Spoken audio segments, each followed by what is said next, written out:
Okay, a year ago, I was thinking about how can I do something more? And this would have been probably the third time in my life, in my career, where I had really hit that point of like, oh boy, what am I doing? Mm-hmm. And what I was noticing is that it wasn't allowing me enough space on the outside to be building other things like my podcast, which is like a huge passion of mine, as you know. Mm-hmm. And then I was looking at what happens in like 5 years when Andrea stops coaching parents Mm-hmm. in their careers. And I haven't had enough time to build the podcast or something else. Yeah. I saw that future ahead of me and I thought, oh my God, like I would be walking away and it's all done. And then you asked me, what do you want out of this? And I was like, I don't know. Mm-hmm.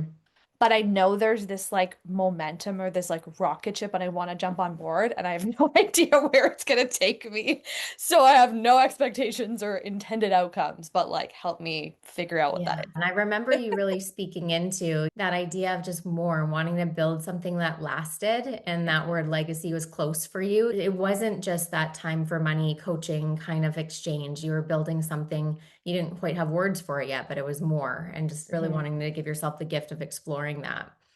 And it came to me and I don't even know what the question was or what the impetus was, but it was something like, okay, so like, what do you really want? And I was like, I don't want to build a business coaching one to one. I don't want to coach. But really, what I was saying was like, I had gone all in on this, like, I am a coach, I'm an executive coach, I'm an ICF coach, I'm this, I'm that.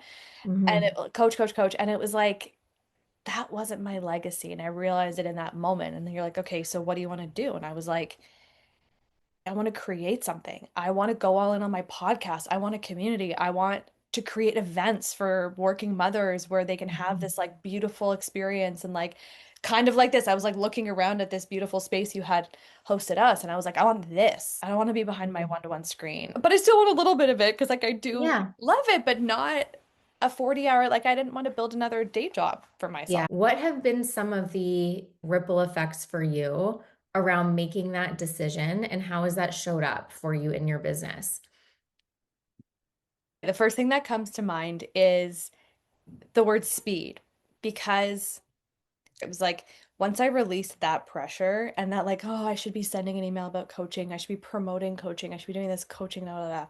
I like kind of just put that on simmer and then turn the gas up on these other things.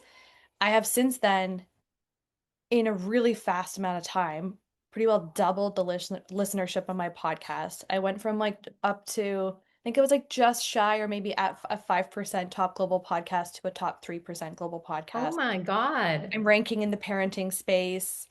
I've monetized the podcast and I have launched the Breakfast Club, which is bringing working mothers together in a professional development environment, but make it cute and bougie and fun and Hmm. enjoyable and have it somewhere beautiful with a hot breakfast.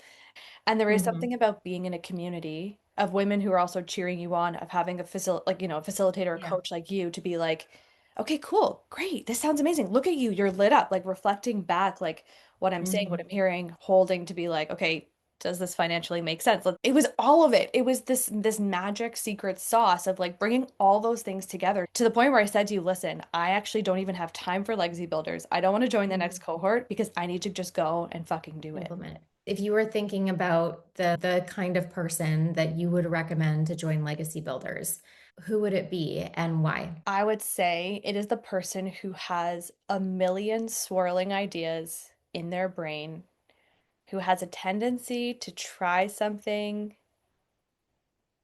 maybe not fully commit, try something else, and they're feeling frustrated with themselves, frustrated with how many ideas they have and how little time it feels like they have to execute. And the person who's like, you've got experience and you've got lived experience and you have a lot to offer the world and you just need help putting it all together and differentiating yourself as that category of one.